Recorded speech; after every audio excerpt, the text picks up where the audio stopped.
कानूनी व्यवस्था में एक और हो सकता है कि हम मीडिया की स्वाधीनता के लिए कुछ स्पेसिफिक लॉज बनाएं और मीडिया को थोड़ा सा तैयार करें इस चीज के लिए कि वो इस बात को याद रखे कि उसको क्यों मीडिया कहा जाता है, क्यों चौथा खंभा कहते हैं उसको लोकतंत्र का, उसको ये बात ध्यान दिलाएं। अगर मीडिया की स्वाधीनता ठीक ठाक हो तो चीजें कंट्रोल करना बहुत मुश्किल नहीं है। और स्वाधीनता का मतलब फिर वही बात है, कुछ कुछ वैसी ही बात एक बहुत महान चिंतक ने कही थी, वो बात बता देता हूँ। उस महान चिंतक का नाम बहुत मुश्किल है तो मुझे भी ध्यान नहीं आ रहा, लेकिन मैं आपको वाक्य बता रहा हूँ, आप उससे बात समझ जाएंगे क्या है।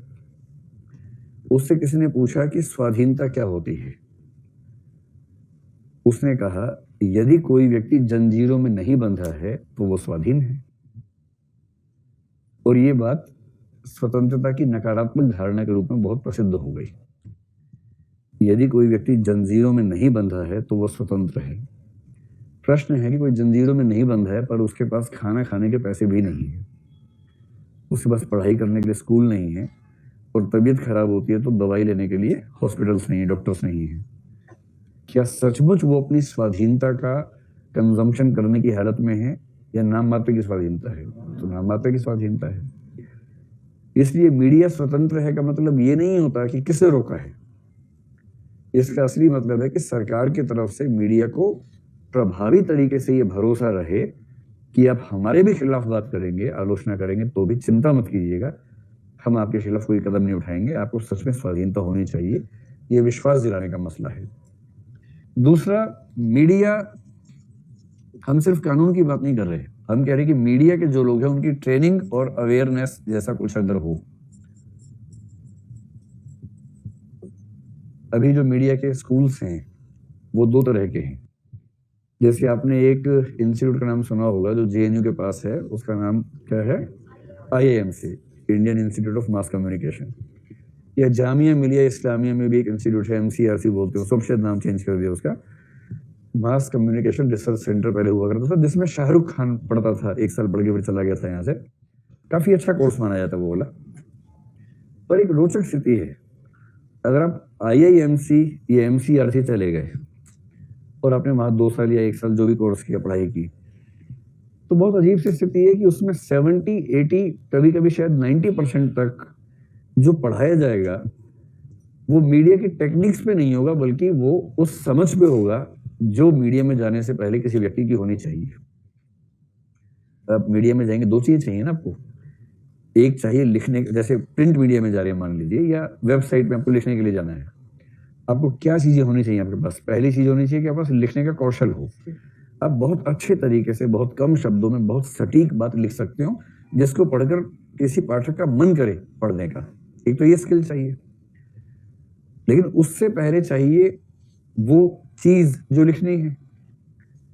ऐसे बहुत लोग हैं जिनकी लेखन कला बहुत अच्छी है पर उनको ये नहीं पता कि लिखना क्या है, तो सड़क छाप टाइप का लिखते हैं पर रोचक बहुत लिखते हैं।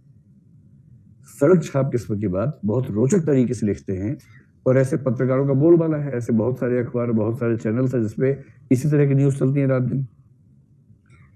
तो मीडिया स्कूल्स के सामने तनाव ये है कि हम ज्यादा फोकस किस पर करें, तकनीक पर करें। जैसे इलेक्ट्रॉनिक मीडिया है, किसी को एंकर बनना है, न्यूज रीडर बनना है, तो न्यूज रीडिंग में उसका उच्चारण कैसा हो, उतार चढ़ाव कैसा हो, इस पर ज्यादा ध्यान दें, या पत्रकार बनने की तमीज पर ज्यादा ध्यान दें। तो इन इंस्टीट्यूशंस में ज्यादा ध्यान है तमीज पर।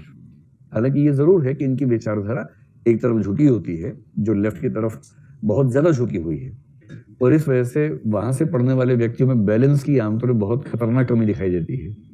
ज्यादा अच्छा क्या है कि आपको सारी विचारधाराओं के बारे में बताया जाए, हर एंगल से चीज को देखने का नजरिया विकसित हो जाए, ये सही तरीका है। इन इंस्टीट्यूट्स में एक तरफ से देखने का बहुत अच्छा तरीका डेवलप हो जाता है, लेकिन वो लगता है कि एंटी एस्टेब्लिशमेंट वाला ही मोड हमेशा बना रहता है। पर कम से कम एक बात है कि उनको लगता है कि पत्रकार होने के लिए बेसिक जरूरत है सोचने का तरीका होना चाहिए। और बाकी इंस्टीट्यूशंस जो प्राइवेट हैं आमतौर पर, उनकी कोशिश क्या है, ज्यादा ताकत है टेक्निक पर, स्किल पर, प्रेजेंटेशन पर। और अगर मैं अभी की बात करूं मीडिया की, आप जो मीडिया में देखते हैं लोगों को, मेरे ख्याल से हिंदी के पूरे मीडिया में शायद 2-3 लोग आपको ऐसे दिखते होंगे जो तमीजदार किस्म के लोग हैं। मैं न्यूज रीडर्स की बात नहीं कर रहा हूँ, क्योंकि वो अपना नहीं बोलते, उनके सामने आता रहता है टीवी पे, बोलते रहते हैं, उनको केवल बोलना होता है। मैं उन लोगों की बात कर रहा हूँ जो अपनी तरफ से बात करते हैं। इंटरव्यू लें, बेशक कोई डिस्कशन करें, डिबेट करें, उस डिबेट को कोऑर्डिनेट कर अपना पक्ष बीच बीच में रखें। ऐसे जो 8-10 चेहरे आपको टीवी हिंदी चैनल्स के सोच पा रहे होंगे आप, या यूट्यूब के भी चैनल्स को ध्यान में रखिए। मेरे ख्याल से बहुत सोचेंगे तो 3-4 लोग आपको ऐसे लगेंगे जो समझदारी की बात करते हैं। अभी हमारा प्रश्न ये नहीं है कि वो इधर की बात करते हैं कि उधर की बात करते हैं, लेफ्टिस्ट है कि राइटिस्ट है। मूल बात है कि किसी भी विचारधारा से हो लेकिन समझदारी की बात करते हो। ऐसे लोग बहुतायत में हैं या कम दिखते हैं। और इसका मतलब हमारे मीडिया में जिस चीज की ट्रेनिंग देने की जरूरत है वो ज्यादा क्या है, विचारों की या टेक्निक की? विचारों की। इसलिए एक बात ये कही जाती है कि अगर मीडिया के स्तर पर हम ट्रेनिंग ऐसी दे सकें, अवेयरनेस दे सकें, जो मीडिया कर्मियों को ये समझाएं कि उनकी जिम्मेदारी क्या है, लोकतंत्र का चौथा खंभा होने को लेकर उनकी क्या जिम्मेदारियां बनती हैं, कैसे उनको सरकार की कमियों को उजागर करना चाहिए, उनसे लड़ना चाहिए विनम्र भाषा में। लेकिन अपनी लड़ाई तो कर ही सकते हैं, लड़ाई करने के लिए क्यों क्रूर होने की जरूरत है? तो और एक स्वस्थ मीडिया अगर किसी देश में है ना, उस देश में सरकारों की हिम्मत नहीं होती है कि वो कुछ गलत काम कर सके अगर मीडिया इंडिपेंडेंट है, स्वतंत्र है। मैं बार बार आपसे कह रहा हूं कि मीडिया के स्वतंत्र होने का मतलब मीडिया का किसी विचारधारा की जेल में होना नहीं होता है। भारत के मीडिया की दिक्कत इस समय जो मुझे समझ में आती है, अगर 10 चैनल हैं तो 8 सरकार के पक्ष में चल रहे हैं। उन्हें सरकार की हर बात अच्छी लगती है, सरकार छींकती भी तो बोलते क्या छींका है, वाह वाह वाह, ऐसी आध्यात्मिक छींक पहली बार देखी हमने। वो इस तरह की बात करते हैं। और जो बाकी 2 हैं जिनसे कोई उम्मीद करे समझदारी की, उनका तेवर ये हो गया है कि सरकार जो कुछ भी करती है गलत ही करती है। मूर्खता के दोनों प्रकार हो सकते हैं। राजा बोला रात है, रात है, रात है। दूसरा राजा बोला दिन है, सच में दिन है, तब भी आप करेंगे रात है? नहीं, क्योंकि राजा ने दिन बोल दिया तो रात बोलेंगे हम। ये भी तो उतना ही गलत है। अभी कोई ऐसा मीडिया हमें हिंदी में कम से कम नजर नहीं आता जो दूध का दूध पानी का पानी करे, खरी बात करे, सीधी बात करे। तो पॉलिटिकल आइडियोलॉजी से जुड़े होने की वजह से हम तटस्थ होकर बात नहीं करते, पक्ष या विपक्ष में ही रह जाते हैं, संवाद नहीं हो पाता।